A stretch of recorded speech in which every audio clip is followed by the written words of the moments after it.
Que a graça e a paz do nosso Deus esteja conosco. Amém, igreja? Louvamos ao Senhor porque estamos aqui para adorá-lo, para servi-lo, mas também para ouvir aquilo que Ele tem a nos dizer nesta noite.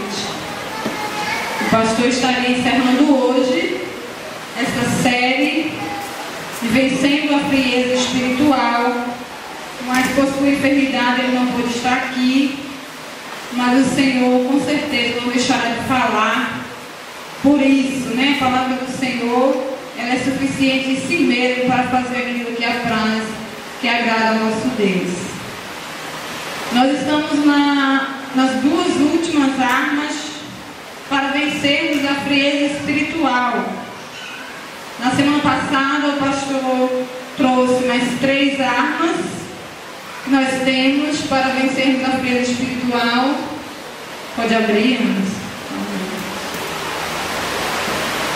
Fazendo a recapitulação, primeiro, que foi a 6ª arma, né? Mas o primeiro do domingo passado, vence a frieza espiritual, entregando-se totalmente ao senhorio de Cristo.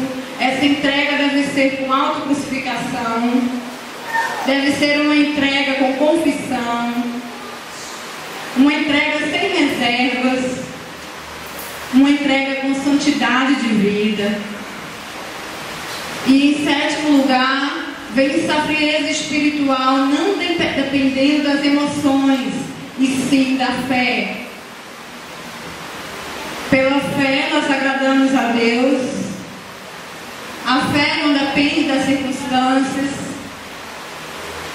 Pela fé somos guiados pelo Espírito. Pela fé somos vitoriosos. E por último, que foi o último ponto que ele trabalhou semana passada, vence a frieza espiritual, deixando de lado toda negligência. Negligência em quê? Na adoração, a negligência na prática da palavra, a negligência em fazer o bem, a negligência aos cultos e a negligência dos dons espirituais. Então nós teremos as 2 últimas armas, lembrando que foi uma sequência de 10 armas, das quais o crente disponibiliza para vencer a sua frieza espiritual. Eu gostaria de, antes de falar da penúltima arma, ler com os amados irmãos na primeira carta de Paulo aos Coríntios, capítulo 9, versículo 16. 1 Coríntios 9, 16. Diz o texto, diz o apóstolo Paulo: se anuncio o Evangelho, não tenho de que me gloriar, pois sobre mim pesa essa obrigação, porque ai de mim se não pregar o Evangelho. 9ª arma, vença a frieza espiritual, compartilhando constantemente o Evangelho com os perdidos. Compartilhar o Evangelho de Cristo. O apóstolo Paulo diz: ai de mim se não pregar o Evangelho. Eu até mencionei em um dos pontos da minha pregação, da última vez que estive aqui no púlpito, e falando para os irmãos, me lembro da minha palavra, dizendo que ninguém pode roubar de nós a alegria de ganharmos pessoas, vidas para o reino de Deus. Se há algo que nós nunca iremos perder, são as pessoas, os frutos da pregação do Evangelho que nós realizamos, as vidas que nós alcançamos para o Senhor. Então nada do que eu e você façamos neste mundo é maior ou será mais bem recompensado do que alcançar outras pessoas para o Evangelho de Jesus Cristo, ajudando-os a crescerem, a aprenderem a palavra do Senhor, a também serem bem-sucedidos no seu testemunho, a serem, quem sabe, seus discípulos na sua vida, observando seus ensinamentos, observando até só apenas o seu modo de vida. Quem sabe muitos serão seus discípulos durante a sua vida aqui na terra. mas compartilhar o Evangelho de Cristo, como ele deve ser compartilhado. Nós vamos para o primeiro ponto de hoje. Devemos compartilhar o Evangelho de Jesus com urgência. É para hoje, é para já. Os textos aí para os irmãos de Judas diz: e compadecei-vos de alguns que estão na dúvida, salvai-os, arrebatando-os do fogo. Quanto a outros, sejam também compassivos em temor, detestando até a roupa contaminada pela carne. Mas baixa a primeira parte, que foi a parte que eu coloquei no slide. E compadecei-vos de alguns que estão na dúvida, salvai-os, arrebatando-os do fogo. É muito profundo, irmãos. Imagine, arrebatando-os do fogo. Cabe a você ir lá e impedir que eles se percam. Segundo aos Coríntios 6:2 diz: porque ele diz: eu te ouvi no tempo da oportunidade e te socorri no dia da salvação. Eis agora o tempo sobremodo oportuno. O tempo é quando? Eis agora o dia da salvação. João 9:4: é necessário que façamos as obras daquele que me enviou, enquanto é dia. A noite vem, quando ninguém pode trabalhar. Qual é o tempo de pregar o Evangelho? O Evangelho tem que ser pregado hoje, agora, em todo momento, em todas as oportunidades que surgem na nossa vida. Porque a pregação do Evangelho sempre será uma necessidade urgente na vida daqueles que se perdem. Talvez naquela oportunidade nós não percebamos que há pessoas ao nosso lado que estão se perdendo e que talvez não terão a chance de viver em outro dia. E naquele dia elas estão ao teu lado. E talvez no outro dia elas já nem existirão. E o que você fez ao passar pela vida delas? Qual foi a diferença de você estar na vida delas? Eu me lembro, eu compartilhava isso com a minha classe de adolescentes há umas 3 semanas. E eu falava com eles a importância, de nós pregarmos este Evangelho aos nossos amigos, quando nós estivermos com eles, de anunciarmos a salvação em Cristo, todas as vezes que estivermos próximos a pessoas descrentes. E ali eu compartilhava com eles uma experiência um pouco triste que eu tive em relação a essa negligência da pregação do Evangelho. Eu tinha 2 colegas na escola e elas moravam praticamente na mesma rua que eu, apenas descendo uma ladeira era a casa delas. E toda a família delas era uma família crente. E nós tínhamos aquelas mais 3 colegas que morávamos próximos. E estávamos sempre juntos, fazíamos trabalhos juntas. E eu via muitas vezes essas outras colegas irem para a igreja com elas. Eu sabia que elas faziam parte de uma igreja evangélica na cidade. Mas elas nunca me chamaram para ir à igreja. Elas nunca tinham compartilhado do amor de Jesus comigo. E eu me mudei daquela rua. E 3 anos depois que eu havia me mudado dali, eu conheci a Jesus através de um trabalho dos professores que eram crentes e que me convidaram para ir à igreja, participar de uma gincana de jovens. E Deus já estava trabalhando no meu coração, lendo o Novo Testamento que eu havia recebido. Deus já estava com seus planos sendo cumpridos. Mas foi fundamental aquela noite em que eu fui àquela igreja, em que eu passei a noite chorando, o Espírito Santo trabalhando no meu coração. E cheguei em casa e me decidi por Jesus. E eu me recordo que no primeiro final de semana, depois da minha conversão, eu cheguei na casa pastoral. E quem estava sentada na escada da casa pastoral? Minhas 2 colegas, que eram crentes, que fazíamos os trabalhos juntos, convivíamos boa parte das nossas vidas. E eu me lembro que o pastor saiu da sua porta da cozinha. Quando ele saiu, foi automática a minha palavra, irmãos. Eu olhei para o pastor, olhei para ela e disse: pastor, se dependesse de fulano e de cicrano, eu disse na frente dela, irmãos, eu estaria no inferno. Elas ficaram assustadas, aquela palavra foi muito dura, mas eu logo convertida, Todo amor ao Evangelho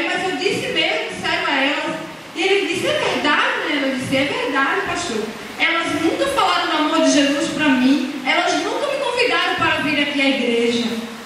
E elas, naquela hora, elas abaixaram a cabeça e disseram: é verdade. Nos perdoe. E aquilo foi muito forte, irmãos, para elas. Eu tenho certeza que elas nunca esqueceram daquilo. E aquilo foi muito forte para mim, porque naquele dia eu disse: Senhor, eu jamais quero ouvir isso de alguém. Não me permita, Senhor, em nenhum dia da minha vida eu ouvi alguém dizer a mim, que passou pela minha vida, conviveu comigo, e eu não compartilhei do teu amor com elas. E depois disso, Deus me deu experiências totalmente contrárias. Pessoas que eu convivi, que eu evangelizei, e vim embora para o seminário, e depois recebi ligação de São Paulo, de Minas Gerais: Dani, eu estou te ligando para te dizer que eu me converti, eu estou na igreja agora, e eu me lembrei tanto das vezes em que você orava por mim, que você falava de Jesus para mim, eu não poderia deixar de te dar essa notícia. E eu ficava com o coração tão regozijado, irmãos, tão feliz. Eu disse: Deus, como é maravilhoso, gente, ouvir isso. Ou seja, eu consegui em algum momento impactar aquela vida, por alguma palavra, uma oração, mas ela notou que eu amava e que eu servia a Jesus. O compartilhar o Evangelho, irmãos, é uma necessidade de hoje.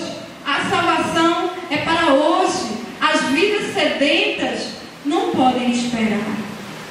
Em segundo lugar, nesta noite, compartilhar o Evangelho deve ser algo permanente. Os textos nos diz, 1 Timóteo, tu guarda-te também dele, porque resistiu fortemente às nossas palavras. Não é o texto que está aí. Vamos ler o texto de Atos 8, que é o texto que está no slide. No entanto, os que foram dispersos iam por toda parte, anunciando a palavra. E descendo Felipe à cidade de Samaria, pregava-lhes a Cristo. As multidões escutavam, unânimes, as coisas que Felipe dizia, ouvindo e vendo os sinais que operavam. Pois saíam muitos possessos, os espíritos imundos, clamando em alta voz, e muitos paralíticos e coxos foram curados, pelo que houve grande alegria naquela cidade. Nossa, que maravilha! Filipe acabara de ouvir as boas novas, e o texto diz que ele então passou a sair imediatamente pelas cidades, pregando a novidade de vida que ele havia conhecido, que ele havia alcançado. Filipe não esperou, ou ele não fazia aquilo em determinados momentos, não. Ele passou a compartilhar o Evangelho como prática permanente do seu dia a dia. O outro texto de Mateus diz: Jesus, aproximando-se, falou-lhes dizendo: toda autoridade me foi dada no céu e na terra. Ide, portanto, fazei discípulos de todas as nações, batizando-os em nome do Pai, do Filho e do Espírito Santo, ensinando-os a guardar todas as coisas que vos tenho ordenado. E eis que estou convosco todos os dias, até a consumação do século. É um compartilhar diário. Jesus diz: olha, ide fazer discípulos. Isso precisa estar arraigado em vocês. Isso precisa ser uma missão diária. O compartilhar o Evangelho tem que ser algo tão natural como aquilo que a gente faz no dia a dia, como comer, beber, dormir. E como é que eu posso fazer isso? Ora, com quem nós convivemos, onde nós estamos, com quem nós passamos muitas partes do nosso dia, no ônibus quando sentamos, é um bom dia, um folheto que você dá, uma palavra de ânimo, dizer: Jesus te ama, eu percebo que você está triste, eu vou orar por você. São palavras que direcionam para que a pessoa tenha mais sede e vontade de conhecer a Deus. Esse compartilhar tem que estar nas nossas palavras, palavras de edificação, palavras de orientação, palavras de amor. É tão difícil, irmãos, nós hoje vivemos num mundo tão corrido e a violência, o desamor é tão grande que nós temos medo das pessoas. pessoas. Nós temos receio de entrar no ônibus, sentar ao lado de alguém e dizer bom dia. Tenha um bom dia. Olha, Jesus te ama. Guarda essa palavra no teu coração, porque nós já entramos ali com aquele receio. Quem sabe é um ladrão? Quem é esse que está do meu lado? E nós descemos e subimos às vezes de 3 transportes e não cumprimentamos ninguém. Eu acho interessante quando eu subo nos ônibus e que dou bom dia ao cobrador. Eu percebo que ele reage como se aquilo fosse uma coisa mais fora, vamos dizer assim, do normal. Já teve cobrador de eu chegar no ônibus desses grandes e dizer um bom dia, ele olhou para mim e acho que ele pensou que eu não tinha dado. Ele olhou para mim de novo e eu disse, bom dia, cobrador. E ele, bom dia para a senhora também. É tão bom ouvir um bom dia. E eu fiquei aqui assim, angustiada. Meu Deus, é tão difícil alguém entrar e dar um bom dia. Ele ficou tão surpreso com aquela palavra que eu estranhei ele ter ficado surpreso, mas ele estranhou o meu bom dia. O sentar ao lado de alguém, dar um sorriso, demonstração do amor de Deus. Se nós temos esse amor, ele precisa ser compartilhado permanentemente. As pessoas que estão ao nosso lado, elas têm sentido o amor de Deus? Ou será que muitos de nós têm sido agentes secretos do Senhor, né? É o James Bond. E ele é crente.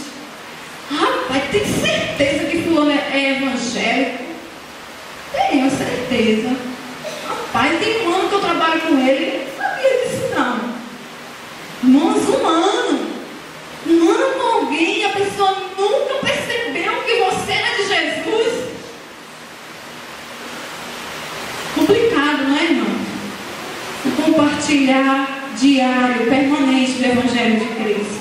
Em terceiro lugar, esse compartilhar precisa ser um compartilhar sem acepção de pessoas. O texto de Romanos, capítulo 15, o texto está aí, o irmão Flávio vai estar lendo para nós. Eu, da minha parte, irmãos meus, estou persuadido a vosso respeito, que vós já estáis cheios de bondade, cheios de todo conhecimento e compazes, vós mesmos, e admoestar-vos uns aos outros, mas em parte vos escrevo mais ousadamente, como para vos trazer outra vez isto à memória, por causa da graça que por Deus me foi dada, para ser ministro de Cristo Jesus entre os gentios, ministrando o Evangelho de Deus, para que sejam aceitáveis os gentios como oferta, santificada pelo Espírito Santo. Amém. Irmãos, Paulo está dizendo, olha, vocês são judeus, mas eu fui chamado para o ministério entre os gentios. Aqueles que vocês constantemente rejeitam, vocês acham que são privilegiados, que o amor de Jesus é só para vocês, mas eu fui chamado para o ministério entre eles. Porque para Cristo não há judeus, gregos, não há gentios. Para Cristo, o Evangelho de Cristo, ele veio para todos. Ele não deve ter acepção de pessoas. E ao estudar esse ponto, me veio à mente, me recordei da passagem de Jonas. Quando Deus chamou a Jonas, e Jonas se negou a ir pregar em Nínive. E quando eu estudei, quando eu fui pregar sobre o chamado de Jonas, eu pude estudar e esmiuçar aquele texto, e todo o contexto cultural da época, história. E eu comecei a compreender que o não de Jonas não era tão simples. Não era apenas uma má vontade, uma preguiça de pregar. Para Nínive, o povo judeu era inimigo. E para o povo judeu, Nínive também era inimiga. E como agora Deus requer de Jonas, um judeu, que ele vá pregar em Nínive. E Jonas dizia, eu não. Jonas não concebia a ideia de ir para o seu povo inimigo, e para o povo que estava guerreando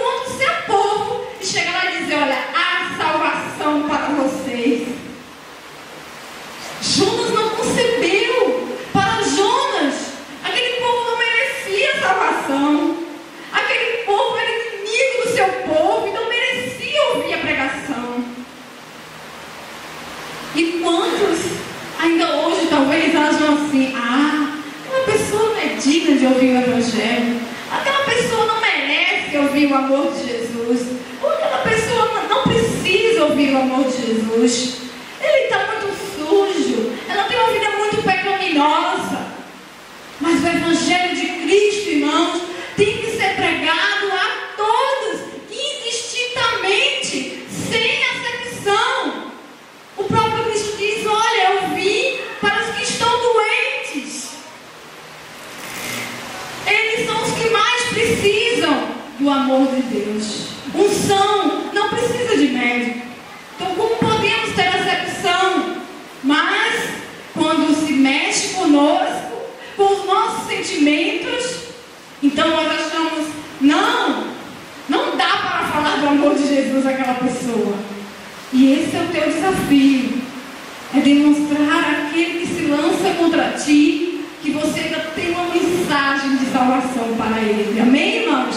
Porque nós somos desafiados por Jesus a dar a outra face, a orar pelos nossos inimigos, amar aquele que nos aborrece. Em quarto lugar, como deve ser este compartilhar? Deve ser um compartilhar com coragem. Texto de Atos 4, leia e não fale. Dia seguinte, reuniram-se em Jerusalém as autoridades, os anciãos, os escribas e Anás, o sumo sacerdote, e Caifás, João, Alexandre e todos quantos eram da linhagem do sumo sacerdote. E pondo-os no meio deles, perguntaram: como que poder, ou em nome de quem fizestes